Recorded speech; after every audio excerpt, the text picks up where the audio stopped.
പ്രവാചകന്മാർ അവരുടെ ഡ്യൂട്ടി നിർവഹണം നടത്തിയപ്പോൾ ഉണ്ടായിട്ടുള്ള അപകടങ്ങളെക്കുറിച്ചും അപ്പോഴുണ്ടായ പ്രശ്നങ്ങളെക്കുറിച്ചും ഖുർആൻ ഒരുപാട് സ്ഥലങ്ങളിൽ നമ്മെ പഠിപ്പിക്കുന്നു. ഹസ്രത്ത് ഇബ്രാഹിം നബിയുടെ സ്വലാത്ത്. ഇബ്രാഹിം പ്രവാചകൻ അദ്ദേഹത്തിൻ്റെ ഡ്യൂട്ടി തുടങ്ങിയപ്പോൾ എന്താണ് സംഭവിച്ചത്? സ്വന്തം പിതാവ് പോലും അദ്ദേഹത്തെ കൈയൊഴിച്ചു, അല്ലെങ്കിൽ സ്വന്തം പിതാവിനെ പോലും അദ്ദേഹത്തിന് കൈയൊഴിക്കേണ്ടി വന്നു. നീ ഇത് നിർത്തണം, എന്നിട്ട് നമ്മുടെ പഴയ ആ അവസ്ഥയിലേക്ക്, ആ സമൂഹത്തിലേക്ക്, ആ സമുദായത്തിലേക്ക് നീ തിരിച്ചു വരണം, അല്ലെങ്കിൽ നിന്നെ ഞങ്ങൾ എറിഞ്ഞു കൊല്ലും എന്ന് ഭീഷണിപ്പെടും. ഇങ്ങനെ ആദർശ രംഗത്ത് അദ്ദേഹം നിലയുറപ്പിച്ചപ്പോൾ ജന്മം നൽകിയ പിതാവിനോട് തെറ്റിപ്പിരിയേണ്ടുന്ന അവസ്ഥ പോലും അദ്ദേഹത്തിനുണ്ടായി. കുടുംബങ്ങൾ, കൂട്ടങ്ങൾ, നാട്ടുകാരും വീട്ടുകാരും എല്ലാവരും ഒരുപോലെ എതിർത്തു.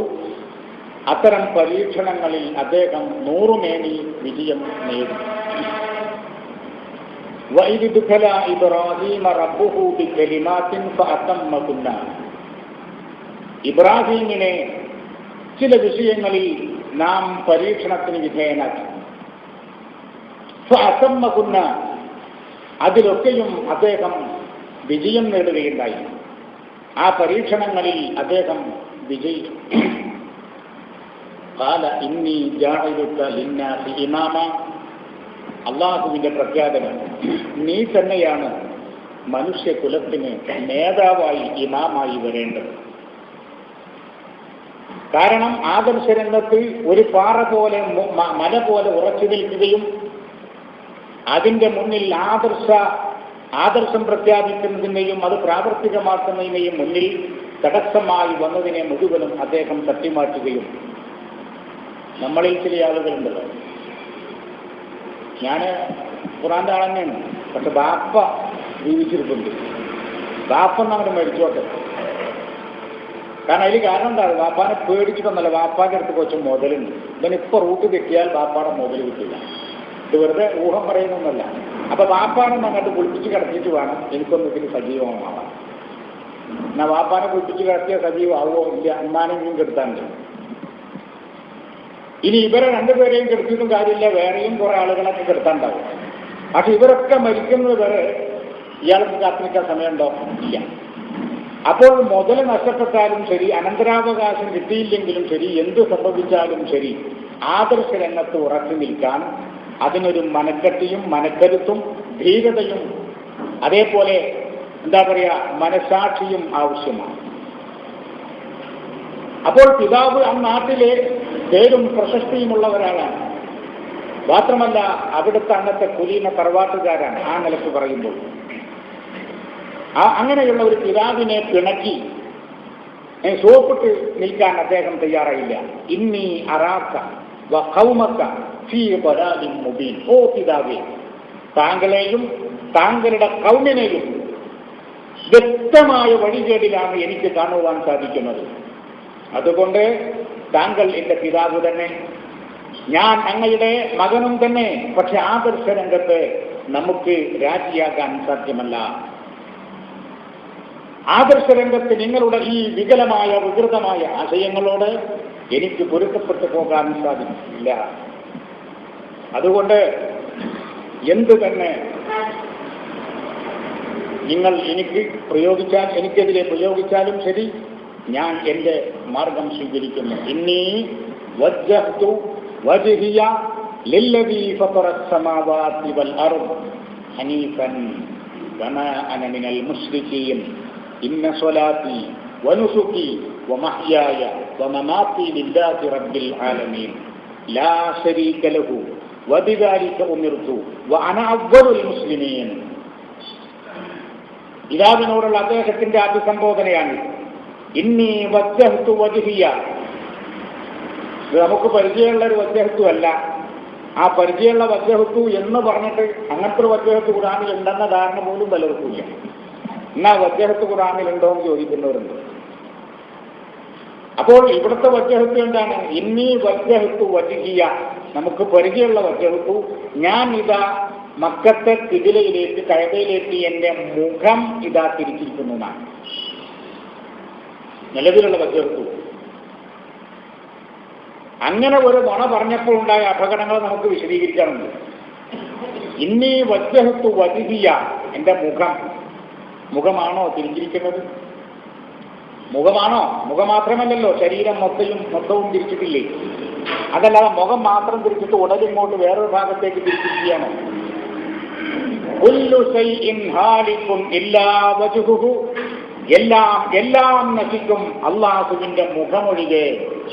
എന്താർത്ഥം? മുഖം അവിടെ ബാക്കി നിൽക്കും, മറ്റുള്ളവർക്ക് എങ്ങനെ ദ്രവിച്ചു പോകും. ഇങ്ങനെയാണോ?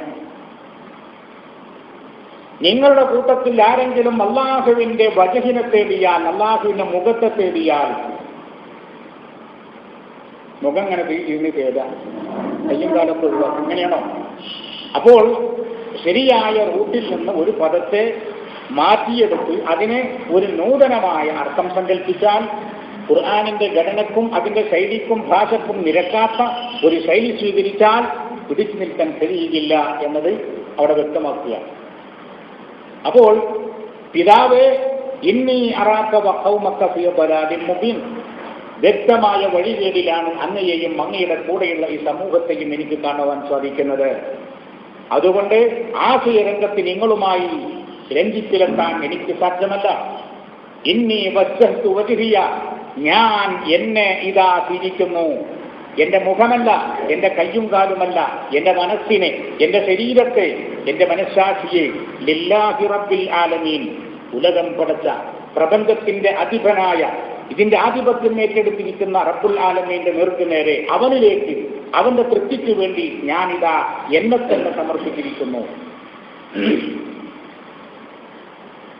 ഫതറസ്സമാവാതി വൽ അർദ്, ആകാശഭൂമികളെ അഥവാ പ്രപഞ്ചത്തെ മുൻപൊരു പ്ലാനില്ലാത്ത രൂപത്തിൽ, മുൻപ് ആരും വരച്ചിട്ടോ അതല്ലെങ്കിൽ ഇതിനെ മാതൃക സൃഷ്ടിച്ചിട്ടോ ഇല്ലാത്ത രൂപത്തിൽ ആദ്യമായി തന്നെ സൃഷ്ടിച്ച റബ്ബുൽ ആലമീന്റെ നേരെ, അവനിലേക്ക്, അവന്റെ തൃപ്തിക്ക് വേണ്ടി ഞാൻ എന്നെ തന്നെ ഇതാ സമർപ്പിച്ചിരിക്കുന്നു. ഹനീഫൻ, ഋജുവായ നിലയ്ക്ക്, മനസ്സ് ക്ലിയറായ നിലയ്ക്ക്, മനസ്സാക്ഷിയെ കൊണ്ട് അംഗീകരിപ്പിച്ച നിലയ്ക്ക്, മുസ്ലിമൻ, അവന്റെ ആജ്ഞകളും അവന്റെ നിരോധാജ്ഞകളും ശിരസ വഹിച്ച നിലയ്ക്ക്, വമാ അന, ഞാൻ അല്ലേ അല്ല, മിനൽ മുശ്രിക്കീന, ദൈവത്തിന് സമന്മാരെ സങ്കല്പിക്കുന്നവൻ. രണ്ടല്ലുണ്ട് എന്ന് പറയുന്നവനല്ലാന്ന്. രണ്ട് അള്ളാഹു ഉണ്ടെന്ന് മക്കത്തെയോ മറ്റുള്ള സ്ഥലങ്ങളിലെയോ ഒരൊറ്റ മുസ്ലിക്കും പറഞ്ഞിട്ടില്ല. രണ്ട് അള്ളാഹു ഉണ്ടെന്ന വിശ്വാസമുള്ള ഒരൊറ്റ മുസ്ലിക്കും ലോകത്ത് കഴിഞ്ഞു പോയിട്ടില്ല. പിന്നെ എന്താ ഈ മുസ്ലിക്ക് എന്ന് പറഞ്ഞാൽ? ശിർക്ക് എന്ന് പറഞ്ഞാൽ അത് മുരുക്കാണ്. എന്താണ് ശിർക്ക്? അള്ളാഹുവിന്റെ നിയമ നിർമ്മാണങ്ങളിൽ മറ്റൊരു ശക്തിയെ പങ്കു ചേർക്കുക എന്നതാണ് ഏറ്റവും വലിയ ശിർക്ക്. വലാ യുശ്രിക് ഫീ ഹുക്മിഹി അഹദാ, അള്ളാഹു തന്റെ ഹുക്മിൽ, തന്റെ വിധിയിൽ മറ്റൊരാളെയും പങ്കാളിയാക്കുകയില്ല. അപ്പോൾ ഖുർആനിന്റെ നിയമങ്ങൾക്കപ്പുറം അതിൽ തൃപ്തിപ്പെടാതെ മറ്റു നിയമങ്ങളെ ഉണ്ടാക്കലും ആ ഉണ്ടാക്കിയ നിയമങ്ങളെ സ്വീകരിക്കലും അത് ജീവിതത്തിൽ പകർത്തലും നമ്പർ 1 ശിർക്കാണ്. അള്ളാഹു പൊരുത്തപ്പെടാത്ത അവന്റെ ആസ്തിത്വത്തെ ചോദ്യം ചെയ്യുന്ന ശിർക്കാണ്. അപ്പോൾ ഇന്നീ വജ്ജഹ്തു വജ്ഹിയ ലില്ലദീ ഫതറ സ്സമാവാതി വൽ അർദ് ഹനീഫൻ മുസ്ലിമൻ വമാ അന മിനൽ മുശ്രികീൻ. ഹനീഫൻ വമാ അന മിനൽ മുശ്രികീൻ. ഇന്ന സ്വലാത്തി, നിശ്ചയം എന്റെ എല്ലാ ഉത്തരവാദിത്തങ്ങളും, എന്റെ എല്ലാ കടമകളും കർത്തവ്യങ്ങളും, എന്റെ മക്കൾ, എന്റെ മനസ്സും, എന്റെ ശരീരവും, എന്റെ ജീവിതവും, വഹ്യായ, ജീവിതം, വമമാത്തി, എന്റെ മരണം, ഞാൻ ജീവിക്കുന്നുവെങ്കിൽ ഈ അള്ളാഹുവിന്റെ തൃപ്തിക്ക് വേണ്ടിയാണ്, ഞാൻ മരിക്കുന്നുവെങ്കിൽ അതും ഈ അള്ളാഹുവിന്റെ തൃപ്തിക്ക് വേണ്ടിയാണ്. വഅന അവ്വലുൽ മുസ്ലിമീൻ, ഞാൻ ഒരു 1-ാം നമ്പർ മുസ്ലിമാണ് എന്ന് അദ്ദേഹം പ്രഖ്യാപിക്കാൻ തയ്യാറാണ്. സ്വന്തം പിതാവിന്റെ മുഖത്ത് നോക്കി. അപ്പോഴാ പറഞ്ഞത്, ഇന്നി ജാഇലുക ലിന്നാസി ഇമാമ, ഈ സമൂഹത്തിന് ഇമാമാകാൻ, അവർക്ക് മുൻപിൽ നിൽക്കാൻ, അതാണ് ഇമാം. അതാണ് പിന്നീട് പിൽക്കാലത്ത് നിസ്കാരത്തിലൊക്കെ മുമ്പിൽ നിർത്താൻ തുടങ്ങിയത്. ആ ഇമാം മദ്ഹബിന്റെ ഇമാമുകൾ കേട്ടില്ലേ?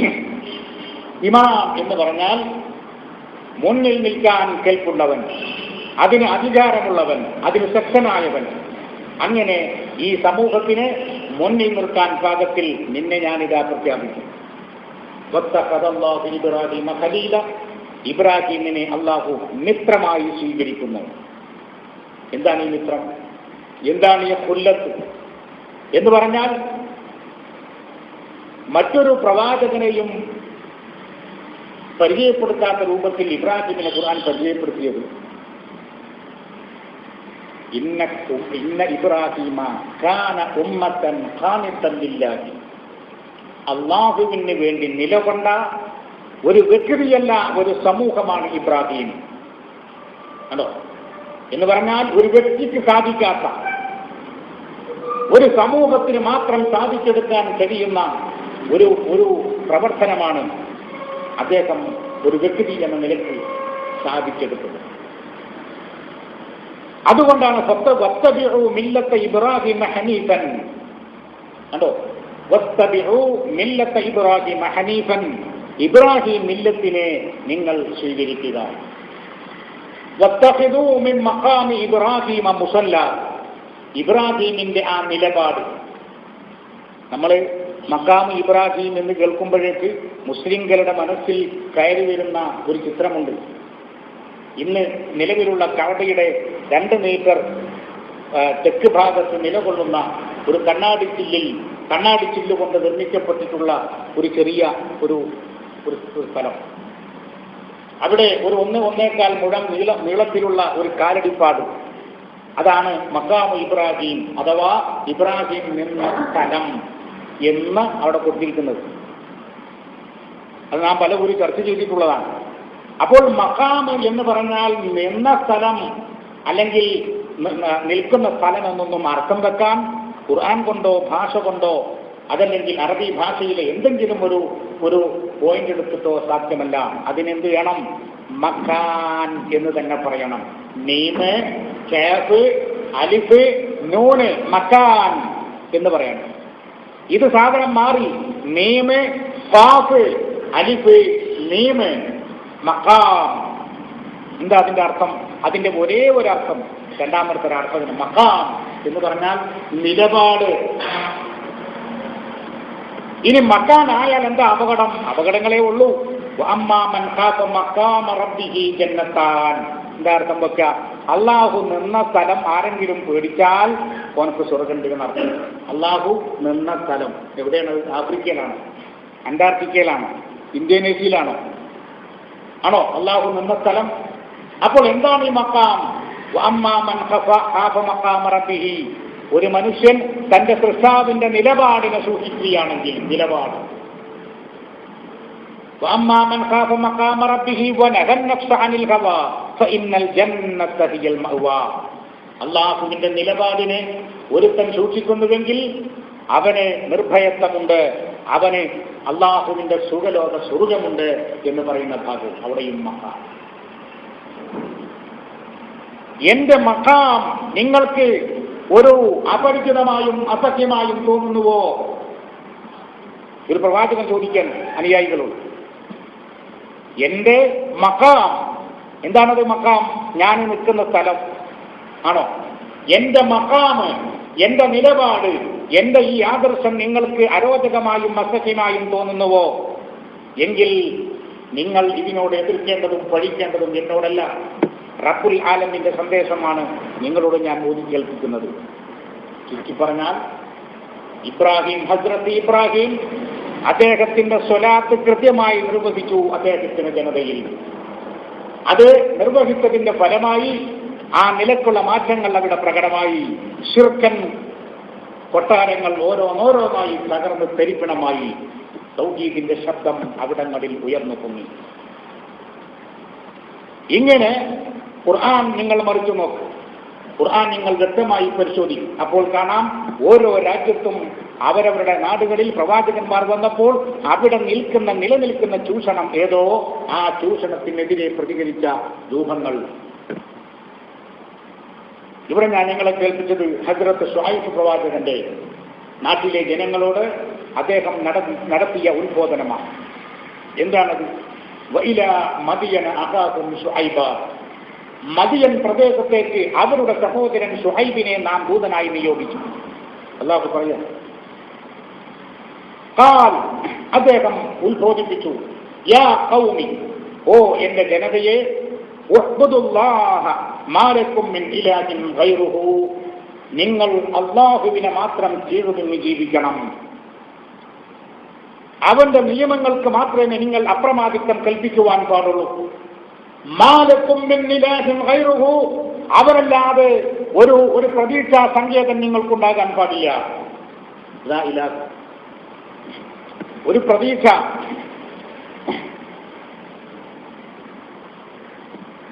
അല്ലാഹുവല്ലാതെ ഒരു ആശാ കേന്ദ്രം നിങ്ങൾക്കുണ്ടാകാൻ പാടില്ല. വലാ തൻഖുസുൽ മിഖ്യാല വൽ മീസാൻ, നിങ്ങൾ അളവിലും തൂക്കത്തിലും കുറവ് വരുത്തരുത്. അവർ ചെയ്തുകൊണ്ടിരുന്ന ഒരു തിന്മയാണ്. അല്ലാഹു ലോകത്ത് മുഴുവനും ഒരു മീസാൻ വെച്ചിട്ടുണ്ട്, ഒരു മിഖ്യാൽ വെച്ചിട്ടുണ്ട്. കണ്ടോ, ഇവിടെ അങ്ങനെ ഖുർആന്റെ ചില വിഷയങ്ങൾ പറയുമ്പോൾ ചിലർക്ക് പൊളിയുണ്ടോ. ഇത് നമ്മുടെ വീട്ടുകിട്ടാരും പൊളി.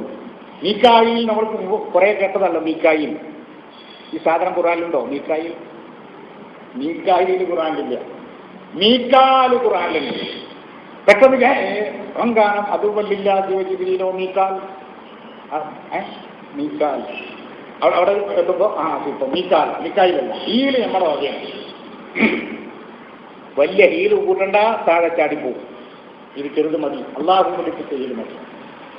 അപ്പോൾ മീക്കാൽ എന്ന് പറഞ്ഞാൽ ഇങ്ങനെ കൃത്യമായി നിൽക്കുന്ന അളവുകോൽ, അള്ളാഹുവിന്റെ അളവുകോൽ. നീതിയേത്, ധർമ്മമേത്, അതേപോലെ സത്യമേത്, അസത്യമേത് എന്ന് ലോകത്തിനൊരു ത്രാസ്, ഒരു തുലാസ് അള്ളാഹു വെച്ചിട്ടുണ്ട്.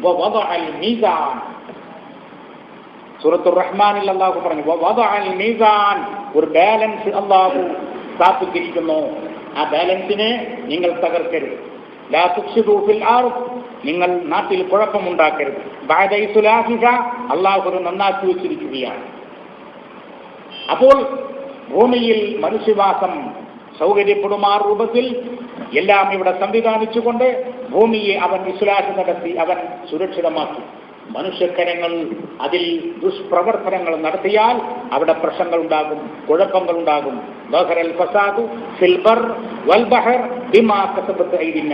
ജനങ്ങളുടെ ദുഷ്കരങ്ങൾ പ്രവർത്തിക്കുക മൂലം കടലിലും കരയിലും പ്രശ്നങ്ങളുണ്ടാകും. ഞാൻ ആ ഭാഗത്തേക്ക് കൂടുതൽ പോകുന്നില്ല. അപ്പോൾ ഹസ്രത്ത് ഇബ്രാഹിം അദ്ദേഹത്തിന്റെ സ്വലാത്ത് നിർവഹിച്ചു. ഹസ്രത്ത് ശുഐബ് പ്രവാചകൻ അദ്ദേഹത്തിന്റെ നാട്ടിലേക്ക് ഇറങ്ങി. എവിടെയെങ്കിലും ചടഞ്ഞിരിക്കുകയല്ല, പള്ളിയിലും അമ്പലത്തിലും ചർച്ചിലും ചടഞ്ഞിരിക്കുകയല്ല, സമൂഹത്തിലേക്ക് ഇറങ്ങിക്കൊണ്ട് അവർ ചെയ്യുന്ന തിന്മകളെ വിരൽ ചൂണ്ടി എതിർക്കുന്നു. വലാ തൻഖുസുൽ മിഖ്യാല വൽ മീസാൻ, ത്രാസുകളിൽ നിങ്ങൾ തെറ്റുണ്ടാക്കരുത്, അതിന്റെ ഗതി നിങ്ങൾ മാറ്റരുത്. ഇന്നി അറാക്കും ബിഖൈറിൻ, ഞാൻ നിങ്ങളിൽ നന്മയാണ് പ്രതീക്ഷിക്കുന്നത്. വഇന്നി അഖാഫു അലൈക്കും അദാബ യൗമിൻ മുഹീത്, നിങ്ങൾ എന്റെ ഈ ഉപദേശം സ്വീകരിക്കാതെ നിങ്ങളുടെ ഈ നില തുടരുന്ന പക്ഷം നിങ്ങളിലേക്ക് അല്ലാഹുവിന്റെ കടുത്ത ശിക്ഷ ഇറങ്ങുന്നതിനെയും ഞാൻ ഭയക്കുന്നു. ഞാൻ നിങ്ങളുടെ ഗുണകാംക്ഷയാണ്. നിങ്ങളെ ധിക്കരിക്കലോ എതിർക്കലോ അല്ല ലക്ഷ്യം, നിങ്ങളെ ശരിയായ റൂട്ടിലേക്ക് നയിക്കുക എന്നതാണ് എന്റെ കർത്തവ്യം. ഒന്നുകൂടി അദ്ദേഹം പറയുന്നു, ഒന്നുകൂടി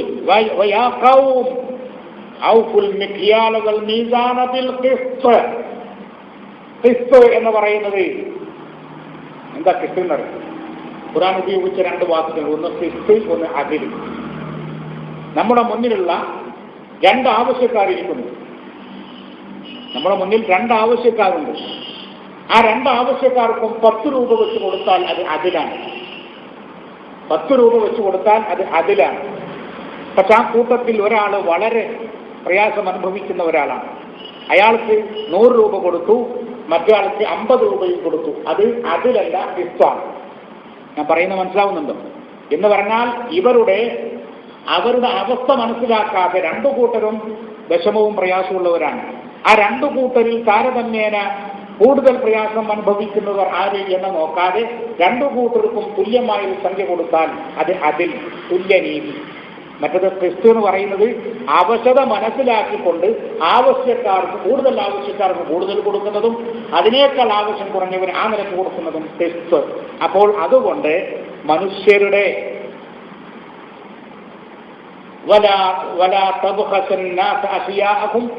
ജനങ്ങൾക്ക് നിങ്ങൾ അളന്നും തൂക്കിയും കൊടുക്കുമ്പോൾ അവരുടെ അവകാശങ്ങളിൽ നിങ്ങൾ കുറവ് വരുത്താൻ പാടില്ല, അവരുടെ വസ്തുവകകളിൽ നിങ്ങൾ കുറവ് വരുത്താൻ പാടില്ല. നാട്ടിൽ നിങ്ങൾ കുഴപ്പമുണ്ടാക്കാനും പാടില്ല.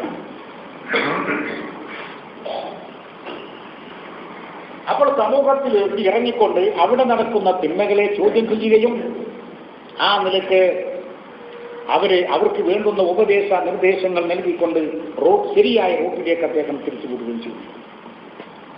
എന്നിട്ട് അദ്ദേഹം പറയാണ്, ബഖിയ്യത്തുല്ലാഹി ഖൈറുൽ ലക്കും ഇൻ കുൻതും മുഅ്മിനീൻ.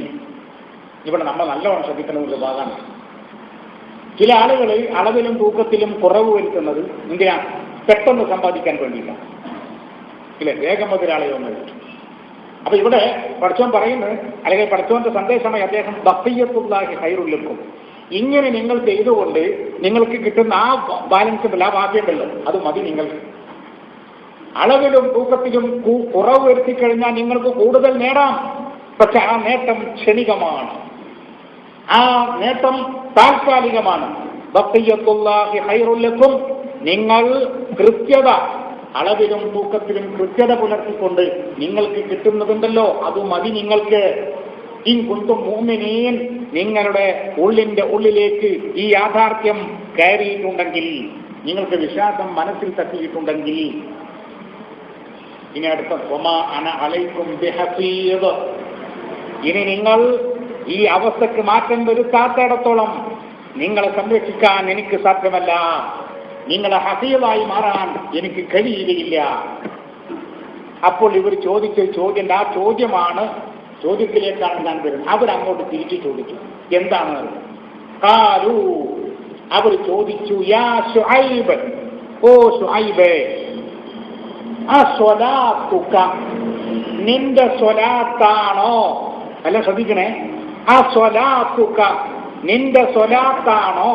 തഅമുറുക, നിന്നോട് കൽപ്പിക്കുന്നത് എന്ത്? അന്നതുറുക മാ യഅബുദു ആബാഉന, ഞങ്ങളുടെ പൂർവ്വപിതാക്കൾ കീഴൊതുങ്ങിയും ആരാധിച്ചും വന്ന ദൈവങ്ങളെ ഒഴിവാക്കുവാനും, ഔ അന്നഫഅല ഫീ അംവാലിന മാ നശാഉ, ഞങ്ങളുടെ സമ്പത്തുകളിൽ ഞങ്ങളുടെ ഇഷ്ടാനുസരണം പ്രവർത്തിക്കുന്നതിനെയും നിയന്ത്രിക്കണമെന്ന് നിന്നോട് പറയുന്നത് നിന്റെ സ്വലാത്താണോ എന്നാണ്.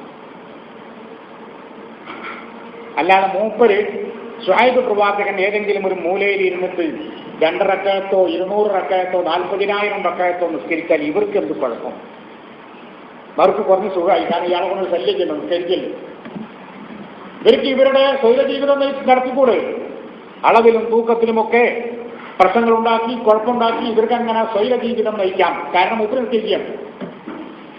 പണ്ടൊരു കടം കിട്ടാനുള്ള ഒരു കടം വാങ്ങിയ ഒരുത്തനെ തേടിപ്പോയത്, കടം വാങ്ങിയ ഒരുത്തനെ കണ്ട് ഉടനെ കടം കൊടുത്ത് ചങ്ങാതിനെ കണ്ടപ്പോൾ ചങ്ങാതി കൊടുക്കാനുള്ള ഉടനെ നിസ്കരിക്കാമെന്നൊരു കഥ ഉണ്ട്. ഇയാൾ നിസ്കരിക്കില്ല, കൈയിട്ടാൽ നിസ്കരിക്കുക, വീണ്ടും നിസ്കരിക്കുക, റക്കായിട്ട് ഇങ്ങനെ കൂടുക.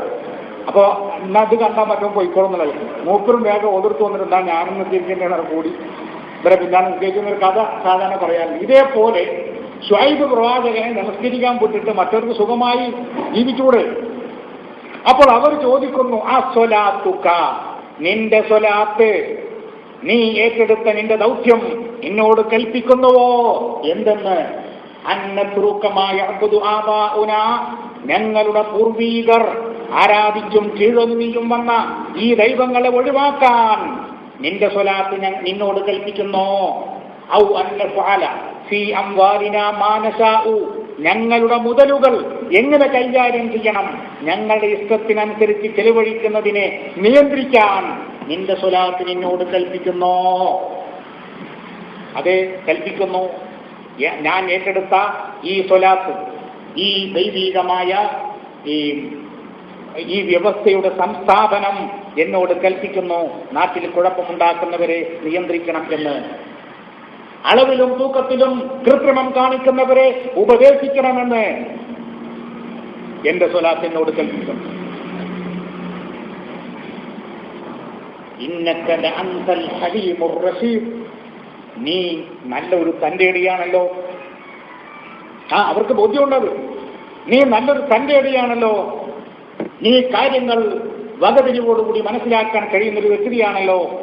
എന്നിട്ടും ഞങ്ങളുടെ മുതലിൽ ഇങ്ങനെ ചെയ്യണം അങ്ങനെ ചെയ്യണം എന്ന് പറയാൻ, ഞങ്ങളുടെ സ്വാതന്ത്ര്യത്തിൽ കൈകടത്താൻ നീ എന്തിനു നിൽക്കുന്നു? അതോ നീ ഏറ്റെടുത്ത സ്വലാത്താണോ ഇത്?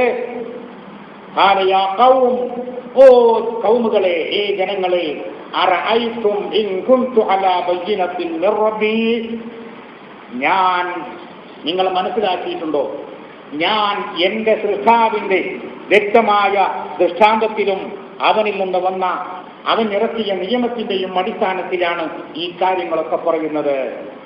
അഥവാ ഞാൻ അള്ളാഹുവിങ്കിൽ നിന്ന് ഏറ്റെടുത്ത, അഥവാ എന്നെ ഏൽപ്പിച്ച സ്വലാത്താണ് ഞാൻ നിർവഹിച്ചു കൊണ്ടിരിക്കുന്നത്.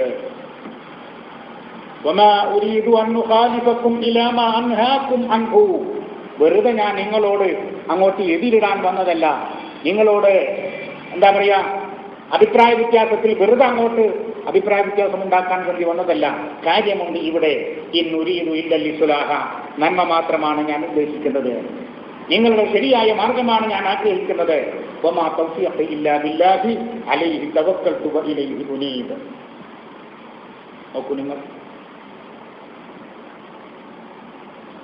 അപ്പോൾ അള്ളാഹു ഏൽപ്പിച്ച സ്വലാത്ത് നിർവഹിക്കുകയും ആ സ്വലാത്തിന് വേണ്ടി പ്രവർത്തിക്കുകയും ചെയ്യുമ്പോൾ കൊലവിളികളുണ്ടാകും, ഭീഷണികളുണ്ടാകും, അസത്യമായ മറ്റു പല സ്വരങ്ങളും ഉണ്ടാകും. അല്ലേ? പ്രവാചകന്മാർ കൊല്ലപ്പെട്ടു, പല പ്രവാചകന്മാർ. എന്തേ കാരണം?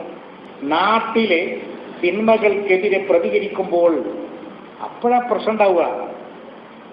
ആ പ്രശ്നക്കാരോട് ഈ അളവിലും തൂക്കത്തിലൊക്കെ കൃത്രിമം കാണിക്കുന്ന ആൾക്കാരോട് ചെന്ന് പറയാം, നിങ്ങൾ നിസ്കരിക്കണം കേട്ടോ, കാരണം ഭയങ്കര പുണ്യമുള്ളതാണ് കേട്ടോ, നിസ്കരിച്ചില്ലെങ്കിൽ നരകത്തിൽ കടക്കൂട്ടോ, നിസ്കരിച്ചാൽ സ്വർഗത്തിൽ പോകട്ടോ എന്നൊക്കെ പറഞ്ഞാൽ ഓക്കെ, നമുക്ക് സന്തോഷമുള്ളൂ. ആരെങ്കിലും എതിർക്കോ? ഇല്ല. അപ്പോൾ അവർ ഇന്ന് എത്തിപ്പെട്ടിട്ടുള്ള ആ തിന്മയെ വിരൽ ചൂണ്ടി എതിർക്കും. ലോകം കണ്ട ഏറ്റവും വലിയ കിങ്കരനാണ് ഫറോ. അല്ലെ?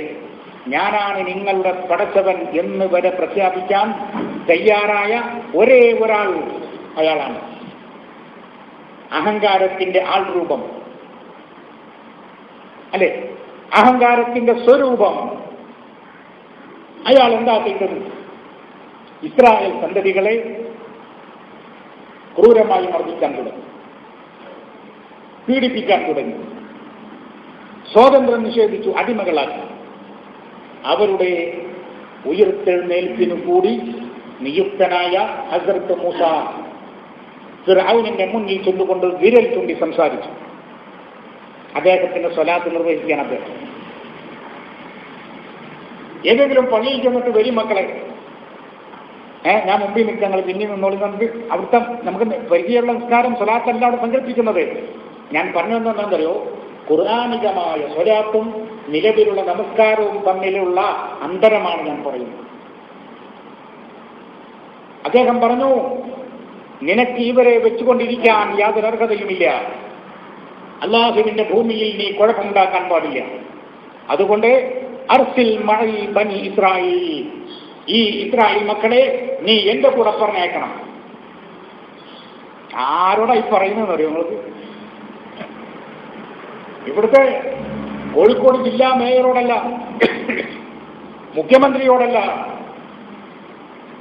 ഒരു നാട്ടിന്റെ ഭരണച്ചെങ്കോൽ കൈയാളുന്ന ആബാലവൃദ്ധം ജനങ്ങളും അയാളുടെ അടിയന്മാരും അയാളുടെ അജ്ഞാനവൃത്തികളുമായി കഴിയുന്ന ഒരു നാട്ടിന്റെ രാജാവിനോട്, അതും അഹങ്കാരത്തിന്റെ സ്വരൂപവും പ്രതീകവുമായ ഒരു വ്യക്തിയോട് വിരൽ ചൂണ്ടി മുഖത്ത് നോക്കി പറയാൻ അദ്ദേഹത്തിന് ധൈര്യം നൽകിയത് അദ്ദേഹത്തിന്റെ അടുത്തുള്ളത് റിസാലത്താണ്, അദ്ദേഹത്തിന്റെ അടുത്തുള്ളത് വഹിയാണ്. ആ വഹയിന്റെ അടിസ്ഥാനത്തിൽ ഇവിടെ എന്തും സംഭവിക്കാം. ആളെ കൂട്ടിയിട്ടൊന്നല്ല പോകുന്നു. അൻഅർസിൽ മഅീ ബനീ ഇസ്രായീൽ, ഇസ്രായേൽ മക്കളെ എന്റെ കൂടെ പറഞ്ഞേക്കണം. ഫിറഔൻ തന്നെ ഞെട്ടിപ്പോയി. ഈ ചങ്ങാതി ഒറ്റക്ക് വന്നിട്ട് എന്റെ മുഖത്ത് നോക്കി ഇങ്ങനെ പറയാൻ മാത്രമുള്ള എന്ത് ചങ്കൂറ്റാവനക്കുണ്ടായത് എന്ന് വലിയ അത്ഭുതത്തോടുകൂടി വീക്ഷിക്കുന്നു ഇയാൾ. അപ്പോൾ എന്താ പറഞ്ഞു വന്നത്? ഹസ്രത്ത് മൂസ അദ്ദേഹത്തിന്റെ സ്വലാത്ത് നിർവഹിക്കുകയാണ്. ഇവിടെ ഒന്നും പ്രശ്നമുണ്ടായിരുന്നു. ഇനി എവിടെയൊക്കെ നിങ്ങൾ ഈ പ്രവാചകന്മാരുടെ വിഷയങ്ങൾ, അവരുടെ പ്രബോധന രീതികൾ നിങ്ങൾ പരിശോധിച്ചോ, അവിടെയൊക്കെ നിങ്ങൾ കിട്ടണം. ഞാൻ നേരത്തെ പറഞ്ഞല്ലോ, ഏത് ഒരു ഭീകരവാദിയുടെ അല്ലെങ്കിൽ മറ്റേ ഫാസിസ്റ്റുകളുടെ തടവറയിലും പോയി നമസ്കരിക്കാം. പക്ഷെ അവിടെ ചെന്ന് സ്വലാത്ത് നടപ്പാക്കണമെങ്കിൽ നടപ്പാക്കുമ്പോൾ പ്രശ്നങ്ങളുണ്ടാകും. നമസ്കരിക്കുമ്പോൾ കുഴപ്പമുണ്ടാവില്ല, സ്വലാത്ത് നിർവഹിക്കുമ്പോൾ കുഴപ്പമുണ്ടാകും.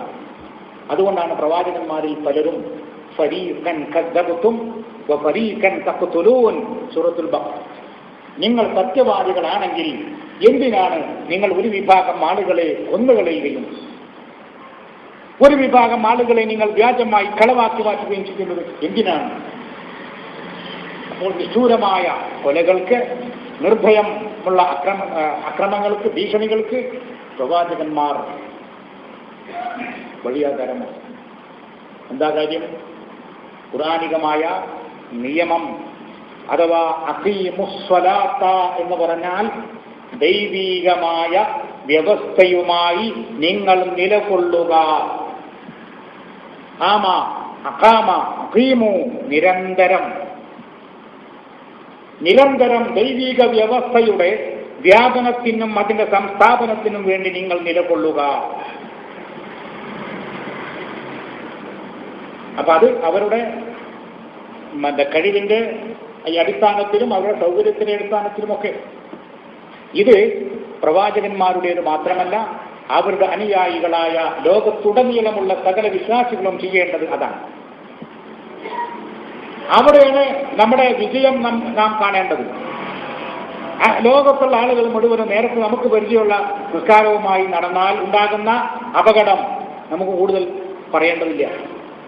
അതിനെ ഉണ്ടാവുള്ളൂ, വേറെ ഒന്നും ഉണ്ടാവില്ല.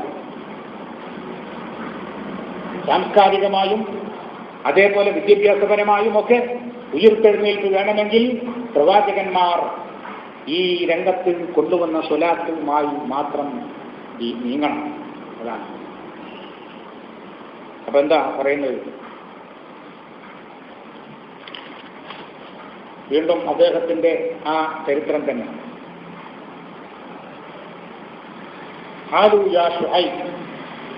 അവർ പറഞ്ഞു, ഷുഐബേ മാ നഫ്ഖഹു കസീറൻ മിമ്മാ തഖൂൽ, നീ പറയുന്നതൊന്നും ഞങ്ങൾക്ക് മനസ്സിലാവുന്നില്ല. നമ്മുടെ അന്നത്തെ കൗമ അന്നുണ്ടെന്ന് അറിയാം. ഖാലൂ മാ നഫ്ഖഹു കസീറൻ മിമ്മാ തഖൂൽ, നീ പറയുന്നതിൽ അധികവും ഞങ്ങൾക്ക് മനസ്സിലാകുന്നില്ല. വഇന്നാ ലനറാക ഫീനാ ദഈഫൻ, നീ ഞങ്ങളുടെ കൂട്ടത്തിലെ ദുർബലനായി ഞങ്ങൾ കാണുന്നു. എന്താ കാര്യം? ഞങ്ങളിവിടെ ആഭാലവൃതം ജനങ്ങളുണ്ടല്ലോ, വൻ ഭൂരിപക്ഷം ഞങ്ങളാണല്ലോ. വൻ ഭൂരിപക്ഷമുള്ള ജനങ്ങളുടെ കൂട്ടത്തിൽ നിന്ന് ഒരാൾ ഒറ്റയ്ക്ക് എഴുന്നേറ്റ് നിന്നുകൊണ്ട് ഇത് പറയുമ്പോൾ ഞങ്ങൾക്കത് മനസ്സിലാകുന്നില്ല എന്ന് മാത്രമല്ല, ഞങ്ങൾ നിന്നെ ദുർബലനായി കാണുന്നു. വലൗലാ റഹ്തുക ലറജംനാക,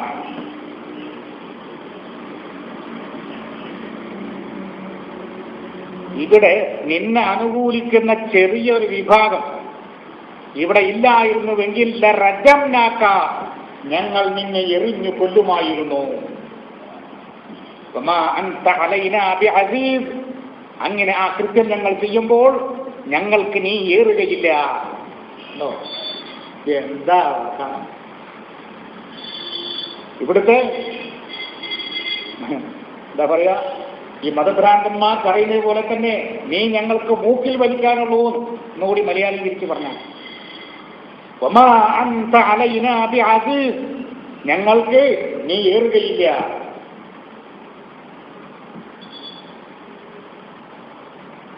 അപ്പൊ അദ്ദേഹം പറയാണ്, വയാ ഖൗമി അഅ്മലു അലാ മകാനതികും ഇന്നി ആമിൽ. നിങ്ങൾക്ക് ചെയ്യാൻ പറ്റുന്നത് നിങ്ങൾ ചെയ്യും, നിങ്ങൾക്ക് എന്ത് ചെയ്യാൻ പറ്റുമോ അത് നിങ്ങൾ ചെയ്യും. ഇന്നി ആമിൽ, എനിക്ക് ചെയ്യാനുള്ളത് ഞാനും ചെയ്യും. അതെന്താണത്? നിങ്ങൾ തോക്കെടുക്കുമ്പോൾ ഞാൻ വാളെടുക്കും എന്നാണോ? അല്ല. നമ്മൾ തമ്മിൽ ഇവിടെ ഉരസിയാൽ, നമ്മൾ തമ്മിൽ ഇവിടെ ഏറ്റുമുട്ടിയാൽ ജയിക്കാൻ പോകുന്നത് നിങ്ങളല്ല, കാരണം ഞാനാണ്. എന്തേ? നിങ്ങളുടെ അടുത്തുള്ളത് ഈ വികലമായ വികൃതമായ ന്യൂനതകൾ നിറഞ്ഞ ഈ ആദർശങ്ങളാണ്. എൻ്റെ അടുത്തുള്ളതോ അന്യൂനമായ ഉത്തമറ്റ പവിത്രമായ ലോക സംസ്കാരം ഉൾക്കൊള്ളുന്ന ആശയമാണ്. ഇത് രണ്ടും തമ്മിലൊന്ന് ഉരസിയാൽ, അതൊന്ന് മാറ്റിവെച്ച് നോക്കിയാൽ ആര് എവിടെയെത്തും, ആര് വിജയിക്കും, ആര് പരാജയപ്പെടും എന്ന് നമുക്ക് നോക്കാം. കണ്ടോളൂ, കാത്തിരുന്നോളൂ. ഒരു പ്രവാചകൻ ആ രൂപത്തിൽ വെല്ലുവിളിക്കാൻ കഴിയണമെങ്കിൽ അതും ഈ വലിയ ഒരു മലയോട്, ഒരു പർവ്വതത്തോടാണ് സമരം. വലിയ ഒരു ജനബാഹുല്യത്തോടാണ് വിരലിലെണ്ണാവുന്ന ഈ ആൾക്കൂട്ടത്തിന്റെ, ഈ മഹാന്യൂനപക്ഷത്തിന്റെ സമരം. പക്ഷേ പിമ്പലമായി അള്ളാഹുണ്ട്, അവന്റെ ഗ്രന്ഥമുണ്ട്, അവന്റെ ആദർശങ്ങളുണ്ട്. അത് ലോകോത്തര നിലവാരമുള്ളതാണ്. അപ്പോൾ പ്രിയപ്പെട്ട സഹോദരന്മാരെ, ശുഐബ് നബിയുടെ ജനത അദ്ദേഹത്തോട് പറഞ്ഞതുപോലെ, മാ നഫ്ഖഹു കസീറൻ മിമ്മാ തഖൂൽ, നീ പറയുന്നതൊന്നും ഞങ്ങൾക്ക് മനസ്സിലാകുന്നില്ല എന്ന് പറയുന്നവരാകരുതെന്നാണ്. എന്താ മനസ്സിലാകാൻ? മലയാളത്തിലല്ലേ സംസാരിക്കുന്നത്? കടുകട്ടി സാഹിത്യങ്ങൾ ഉപയോഗിക്കുന്നില്ലല്ലോ. മാത്രമല്ല വളരെ വ്യക്തത ഉണ്ടല്ലോ. അപ്പൊ അതുകൊണ്ട് ചിന്തിക്കാം, കാര്യങ്ങൾ ആലോചിക്കാം, ഉറവിടങ്ങൾ പരിശോധിക്കാം. എന്നിട്ട് പ്രവാചകന്മാരൊക്കെയും പറഞ്ഞത് എന്താണ്? ഓരോ നിർബന്ധ ബുദ്ധിയുമില്ല, ഒരു ബലാത്കാരവുമില്ല. ഇതാണ് അതിന്റെ കാര്യം. നിങ്ങൾക്ക് ഇഷ്ടമുണ്ടോ? തള്ളണമെങ്കിൽ തള്ളാം, കൊള്ളണമെങ്കിൽ കൊള്ളാം. മൊത്തത്തിൽ ഇസ്ലാമിന്റെ നിലപാടാണ്. അപ്പോൾ ഇനിയും നീട്ടിക്കൊണ്ടു പോകുന്നില്ല. അള്ളാഹുവിന്റെ പൊരുത്തം ലഭിക്കുന്ന, അവന്റെ വിജയം കൊയ്യാൻ സാധിക്കുന്ന ഉത്തമന്മാരിൽ അള്ളാഹു നാം ഏവരെയും ഉൾപ്പെടുത്തുമാറാകട്ടെ. വൽഹംദുലില്ലാഹി റബ്ബിൽ ആലമീൻ. സലാമുൻ അലൈക്കും വറഹ്മത്തുള്ളാഹി.